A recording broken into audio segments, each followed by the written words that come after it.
Well, my restaurants were temporarily forced to be shut down by the health department. And both my husband and I work at the restaurants, and we have 2 young kids. And it was a completely, wow, what are we going to do moment. Michelle Valdez-Wilton is the brain behind Date Better, the chocolate-covered date snack that's run by women. I started actually out of the second story of my restaurant. Upstairs, I turned it into a chocolate factory. And I literally was making these by hand with like a fork and a butter knife, just tapping the fork on the butter knife. In this episode, Michelle breaks down how she pivoted from her restaurants into the snacking aisle during COVID when her restaurant had to shut down. I think when I got picked to have my interview, they had narrowed it down to, I think, like 35 brands. And I had asked them in that interview how many people applied. And they said 1,600. I told them in my response, and this was genuine. I said, wow. We dive into what it really meant to create a brand during COVID and come out on the other side on top. And a lot of people at demos, customers, are just like head down, walking by. She looks over at me and she says, I think I would. And I said, great, thank you. And she's like, I'm buying 2 boxes. And I said, thank you so much for supporting my company. And she says, this is your company? I said, it is. She comes around the table and gives me the biggest hug. All right, welcome back everybody to the Duck Pond Podcast. Today's guest is Michelle Valdez-Wilton, a pastry chef turned founder of Date Better Snacks.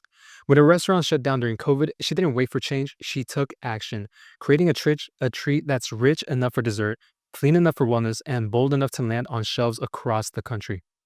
Michelle, it's a pleasure to have you on. Thank you so much for having me. I'm so excited to be here. Absolutely.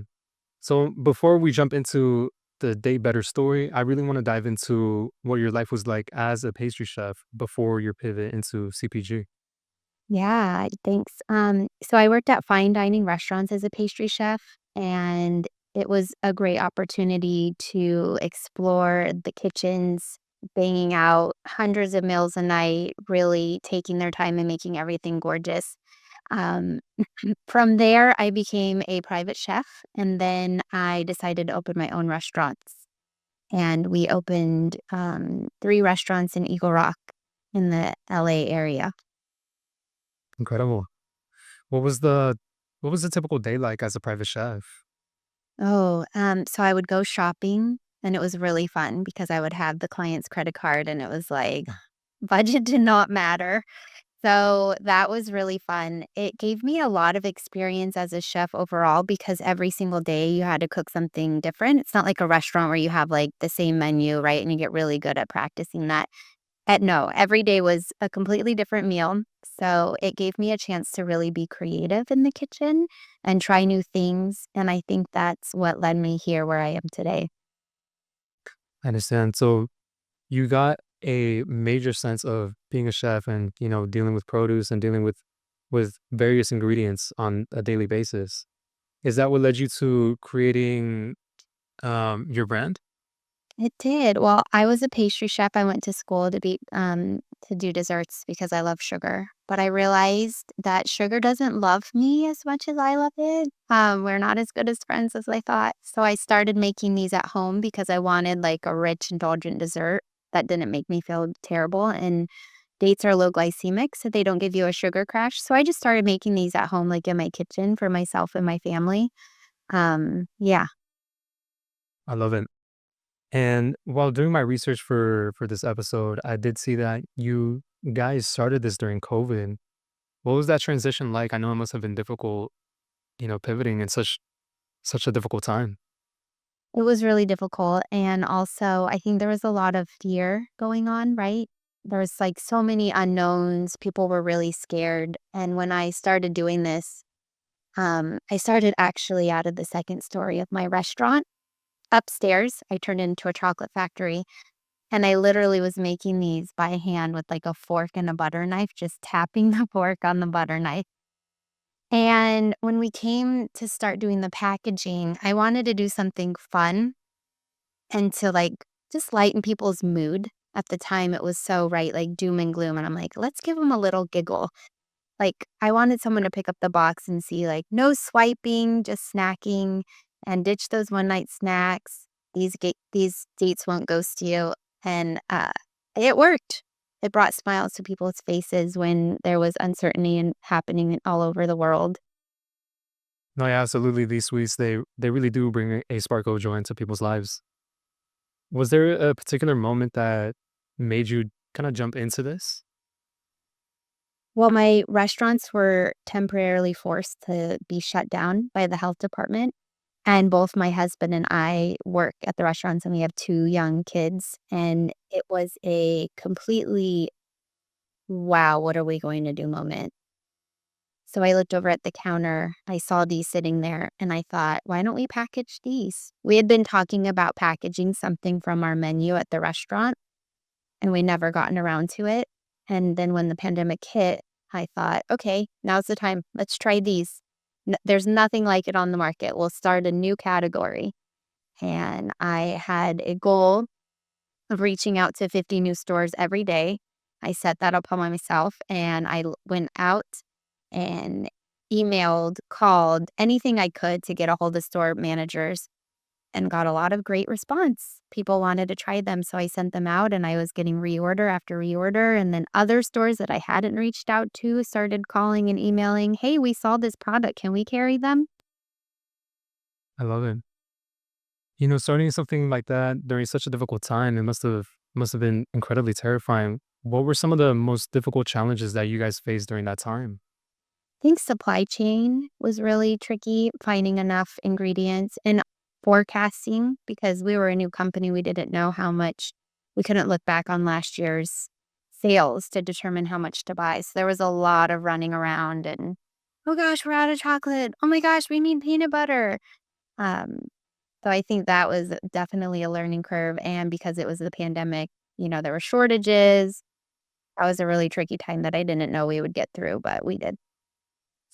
I understand that chocolate was pretty scarce and really difficult to come by. Was that something that you guys faced? Definitely. The chocolate prices went from 5.30 a pound to, like, $12 a pound. Well, they're $13 a pound now. Luckily, we had been in business for about a year when this started happening, and I saw that. I had been watching the chocolate prices, stock prices, and so I could foresee that there was going to be a trickle down effect, and I went ahead and bought a year's worth of chocolate at that moment. So it really helped us with our cost of goods. Yeah, that's incredible foresight. And I can't believe it nearly doubled and more than doubled actually in such a short amount of time. Right. I had chocolate in a whole room in my house because I couldn't fit it all in the restaurant, and so every time you would walk by, you would just smell chocolate. That was Mhm. really funny. I'm a Such a sweet smell. I want to talk about your packaging. It's very bold. I love the design actually. It reminds me of a 70s aesthetic.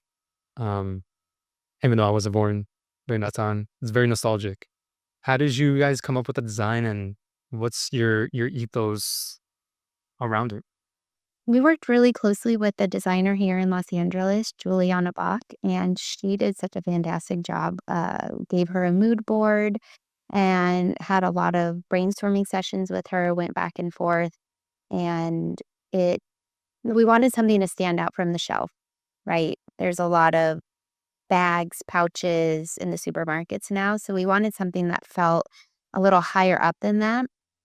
That's why we chose the box design, and then if you feel it, it's a soft touch box, so it's really silky and smooth. So we just wanted it to be a little elevated so it could be giftable as well as, like, you're buying a really nice item. Oh yeah, I love it. I love the design and you guys really have that brand identity solidified. And earlier you did mention that you and your husband were both in this together. What's it like managing that relationship and while, working with your partner?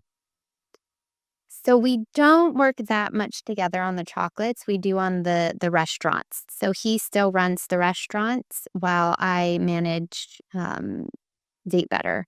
He does help. He actually created a piece of, proprietary machinery for us Oh, wow. when we were looking at automated box cartoning machines, those fold the boxes automatically. we were doing it by hand, obviously, in the beginning. They were like $100,000, and he said, "Oh, I think I can make one of these for you." Never went to college to get a degree in this, and he completely made a box folding machine from scratch, and it's That's amazing. He did it for like $2,500. oh But yeah, working better with deal.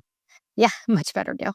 But working with him can be a challenge sometimes. We really have to remember to take our working hats off when we get home because it could just be like work all day. And the question I do like to ask whenever we have founders on that have families or that work with their partners is how do you balance that? How do you manage that time and turning off work mode? Ah, it's so hard. Because as an owner, you're like never off. But I think that we really take a good job to take breaks for ourselves and really focus on self care and support each other in that regard. I just a few months ago went on a week long meditation retreat. And then he did one a few months later. So I think we really support each other in self care and making sure because we know it's really important, not just for the person, but for the whole relationship and family. Yeah, a lot of people they say that you shouldn't work with your best friend, your friends, their family, or your partners, but it really sounds like you guys are making it work, and I love that. We are, and I think early on we sat down and we did a list of like, okay, this is your job, this is your job, these are our roles, so that we weren't there were no surprises, there were no like, "Oh, you're not doing this. I need help with this," it was really we solidified what our roles and expectations were early in the beginning, and I think that if you do that, you kinda set the foundation for success. I love that. Yeah. You really have to set the blueprint first, or else there's just so much chaos and so many things that can go wrong. Overlap of it's just intense. Oh, 100%, and things are always coming up. You never know what is going to come up, so you really have to, set that foundation. And you do bring up a really good point that I do want to explore. You don't, as a first time founder or, changing from pastry chef to CPG branding, there's so many unknowns. What has been some of the most difficult challenges in facing those unknowns and how do you navigate that? Oh my gosh, there's probably one every single week. It's like learning a whole new business while you're trying to work on it and have it grow. I think the most challenging for me was learning all of the paperwork, like with distributors. Sometimes it's like 12 pages long, Yeah. and it can be really overwhelming when you don't know what the questions are. Luckily, AI has helped a lot. I could just ask, "Hey, what does this mean?" So I think learning the terms and terminology was a bit of a hurdle for me to run into. And also navigating retail and pricing. That's huge. Pricing, you really have to get your pricing right in the beginning. Absolutely. What's your logic that goes into your pricing? I have a pricing calculator, which helps me. I'm very clear on my cost of goods. One thing a lot of brands don't do that you must do is take into account not only your product, but the labor and paying yourself. So many brands forget about their own salary, right? Mm. They're just like, oh, the box of this costs $1. It's like, well, is rent, is your utilities, is, every single thing that goes into that cost, all of the labor, that's your real cost of goods. Oh yeah, absolutely. There's a ton of overhead and a lot of people they don't see that. They don't see what really goes on behind the scenes, behind the curtain of what it actually takes taking your product from your kitchen to onto the shelf. Exactly. So get very clear on your price and what it costs, and then get a great pricing calculator that helps break down the distributor, then what the retailer will be selling it for, what the retailer gets, because there's very clear percentages, right, for each that they need to make. And then you also have to add in trade spend in there. So marketing promotions. You're going to do promotions at the store. You're going to do demos. All of that has to be accounted for as well. Absolutely. You know, as a founder, you're involved with all these different things: product development, manufacturing, packaging, sales. What do you love doing the most? And I know you mentioned, the manufacturing aspect that you like the least, but what else do you not enjoy? The paperwork. Mm. Like the onboarding and the paperwork, that is not my favorite part. But I love sales, going to events, doing trade shows. No, yeah, absolutely. I saw that you guys were part of an accelerator program at the Latino Entrepreneur Accelerator Program. What was that moment like, and how did that change for you? I felt amazing. That was the PepsiCo accelerator, that you're talking about? Okay, 'cause we've been in a couple. We were also in the Whole Foods Leap Accelerator. I And definitely want to dive into that too. okay, yeah, the PepsiCo was great. I felt honored to have been chosen, and I think that the team also that got so, like, the whole cohort, we've remained great friends. I still see 3 of the other brands regularly, just had dinner with 2 of them. I think that sense of community and bringing us together and just being able to learn from each other has been priceless. I highly recommend it for any brand starting now trying to get into these accelerators because you learn so much. And it's really crazy because at the time, I don't think I knew enough about my business to really take advantage of everything that they were going to offer. I mean, I learned a ton, but looking back on it, it's like, oh, I wish I was where I was now when I was doing it because I have so many other questions, right? You're always learning and needing new information. So, Absolutely. In the moment, you don't really know what you don't know. And exactly. hindsight is always 2020. How did you get into those accelerator programs? I think that I just think that my story was compelling. I took a long time to fill out the application and I went over it and I went over it and went over it and went over it.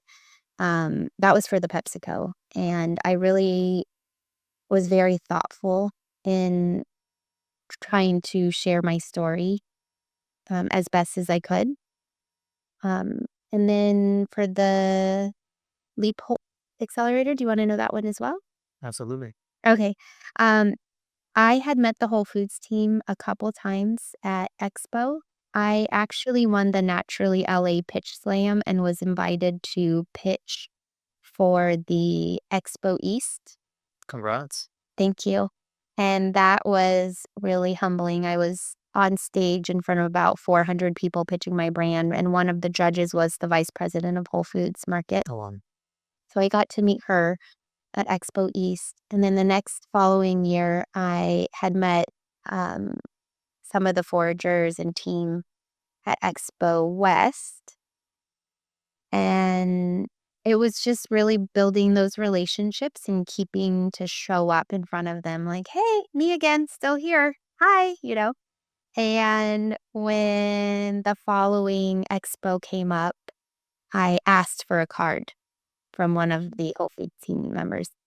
And he said, I don't have a card, but I can share my email address. So I said, okay. And the following weekend after expo, I said, it was my goal, like, okay, I'm going to email him. It was a Saturday. And he emailed me right back on a Saturday. And I was literally jumping up and down in my living room, like, oh my gosh, the Whole Foods buyer just emailed me back on a Saturday. So I had also sent in my application for the LEAP Accelerator program.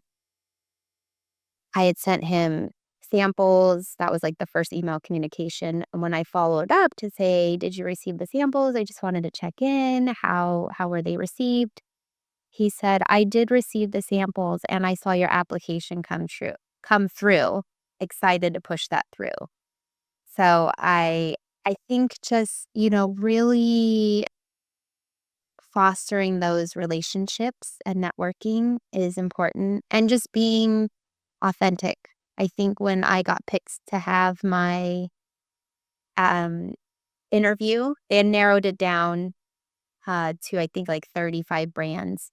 And I'd asked them in that interview how many people applied, and they said 1,600. And I told them, "Is this noise in the background okay? We have our printer going though." It's fine. We can edit it out. Okay. So when I found out that there was 1,600 people that had applied, I told them in my response, and this was genuine. I said, "Wow, I'm grateful just to have made it this far. Thank you so much for choosing me." Absolutely. I mean, being in the top 35 out of 1,600, that's insane. Right. Now, that's for the accelerator program, right? For the LEAP Accelerator program for Whole Foods, and that's how we got on the shelf at Whole Foods Market. Love it. Love it. How how long did that process take? From application to being chosen, or how long was the accelerator? I'd say from application to being chosen and then eventually being put on the shelf. I think so the applications were due in March, and I was chosen in October. Wow, that's super fast Yeah. and is quick. And then the whole accelerator program was 12 weeks. Love it. So you guys heard it here first. Accelerator programs are your guys' tickets Yes. to getting on the shelf. If you could go back in time to day one Michelle and give her a piece of excuse me, of advice on where you're at now, what would you say to her? That's a good question.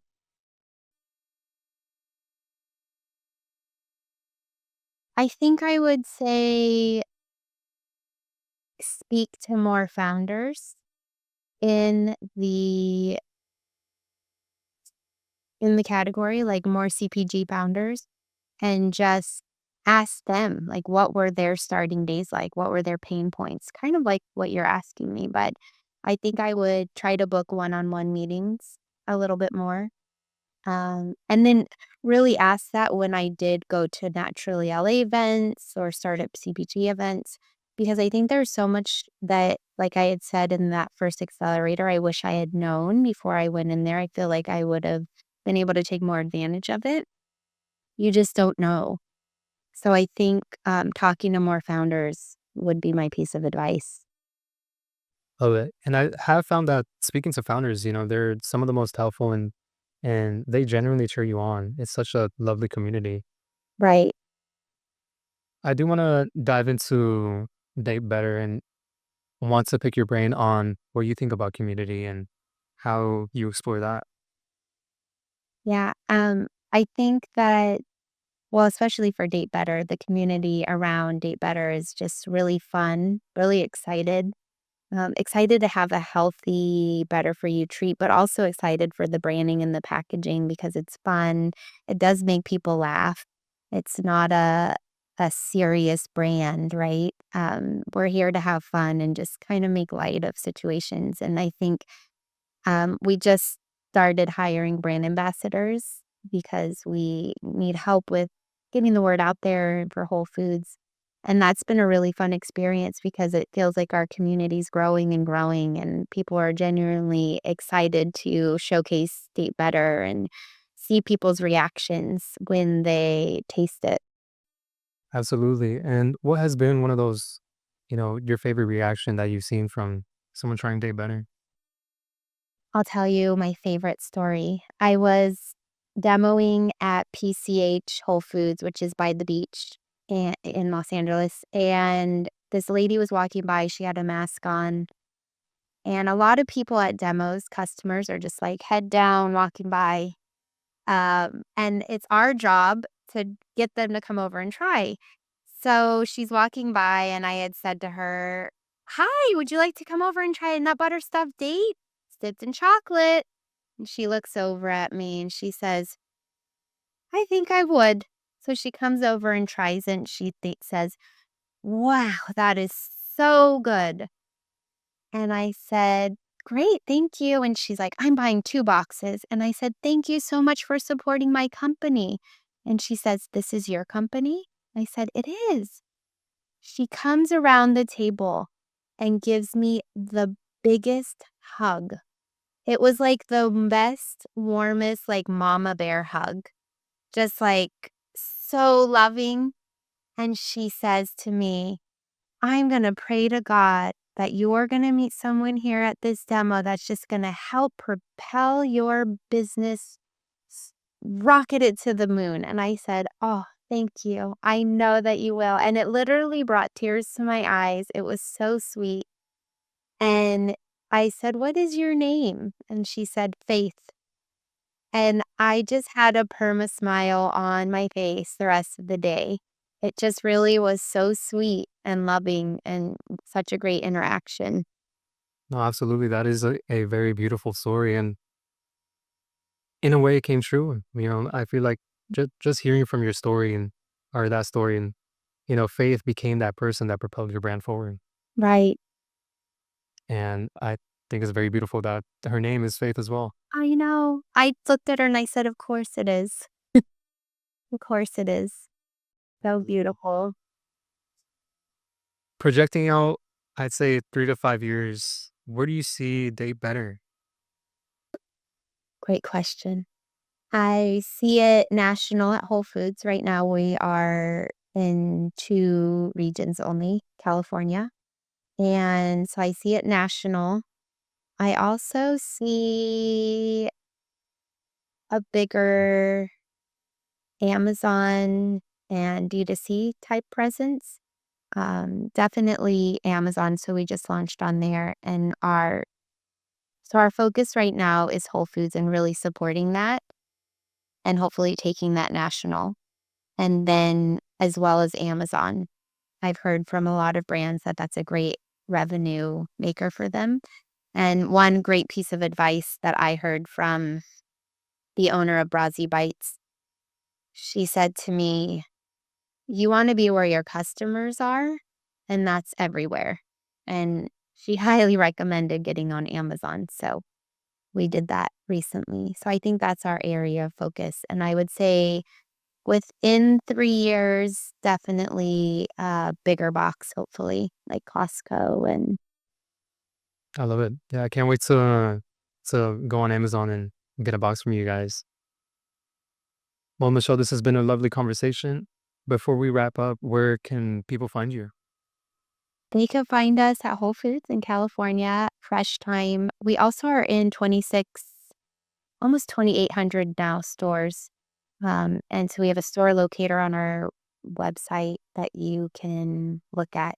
And I highly recommend for other brands that are looking to help with sales and like which stores to go to, check out other store locators on other brands. That's how I got started.